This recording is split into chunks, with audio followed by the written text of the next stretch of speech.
So, saan po kaya nanggagaling ang datos na itinatanong kay VP Sara? Hindi po totoo na lumalala. Mas marami pong accomplishments ang ating ang administrasyon po ni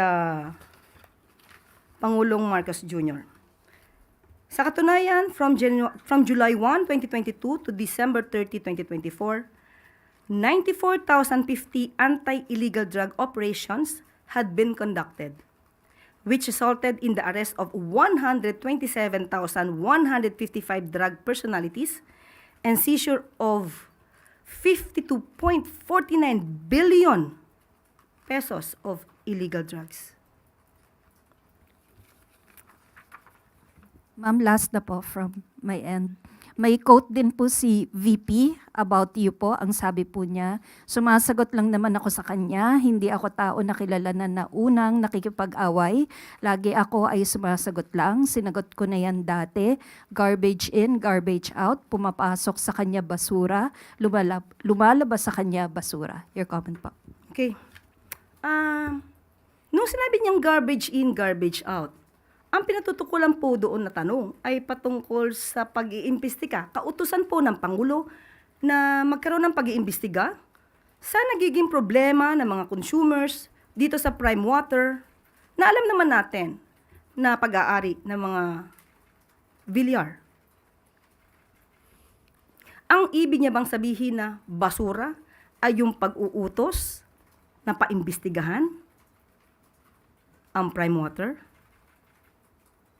Sa mga kababayan nating mga consumers ng Prime Water, ganito po ba dapat natin ituring ang kautusan ng Pangulo na basura or walang kwenta, walang saysay? Kaya nung sinabi sa atin ng Pangulo na ipag-uutos niya ang pag-iimbestiga at ito naman ay aking ipinahayag sa inyo, basura ba ang pag-uutos na yun ng Pangulo? Marahil sa kanya ay walang kwenta ito. Dahil, tandaan natin, hindi niya siguro alam kung ano ang mga reklamo nationwide na ng mga consumers ng Prime Waters. At dahil siguro involved ang pamilya Villar, at ang sabi niya, ang tunay na kaibigan ay walang iwanan. Marahil ito rin po siguro ang dahilan kung bakit hindi naman agad nagkaroon ng pag-iimbestiga sa mga hinaing ng mga consumers ng Prime Water sa panahon po ni dating Pangulong Duterte. Yun lang po. Doon po sa nabanggit ninyong 7 pisong baba ng Duterte administration, pwede po ba ninyong i-clarify yon kung talagang 7 piso, gagawin 7 piso kada kilo yung bigas that time, or yung sinasabi po ng dating Pangulo na reduce o bawasan lang ng 7 piso yung presyo po ng bigas? Nasa news na po yan. Maaari po niyong i-refer po ang news patungkol po dyan.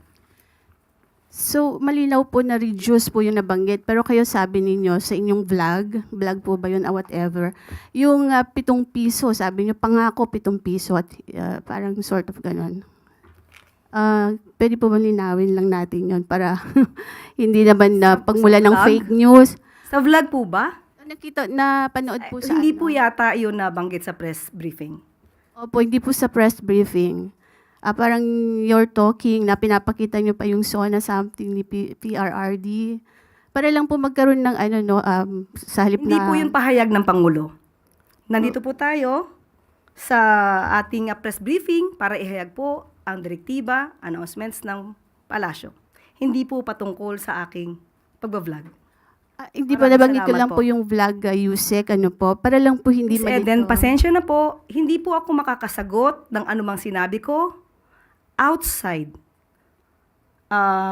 from this press briefing. Kung ano man ang aking naging opinion personal, pag-usapan natin sa labas at hindi dito po. Kasi po parang makaka-apekto rin po dun sa mga ng Pangulo na medyo iba yung Opo, nababanggit. Miss nila. Eden, kung ano po ang inyong pakay patungkol po dito, inuulit ko po, ang aking pag-vlog ay wala pong kinalaman ang palasyo, ang Pangulo at ang gobyerno. Binatikos po ni dating presidential spokesperson Attorney Harry Roque yung anyay lantarang katiwalian ng mga Marcos sa gitna po ng investigasyon ng Hong Kong sa umano'y gold-linked money laundering activities. Ito po yung nabanggit din sa isang media entity dito sa Pilipinas, bukod po doon sa mga report from Hong Kong and Taiwan. Nakarating na po ba ito sa kaalaman ng Pangulo? Ano po yung kanyang reaction kaugnay nitong panibagong allegation po na ito? Wala pong katotohanan. Yun lang po.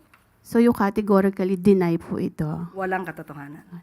Doon po sa pagdalo ng Pangulo kanina po sa One Cebu rally sa Cebu, yung po ang presensya ng Pangulong Marcos ay sign po ba yon na yung suporta niya kay suspended Governor Cebu Governor Gwen Garcia ay parang sign din na sinusuportahan niya yung paglabag or hindi pagsunod ni Governor Gwen doon po sa kautusan ng Ombudsman?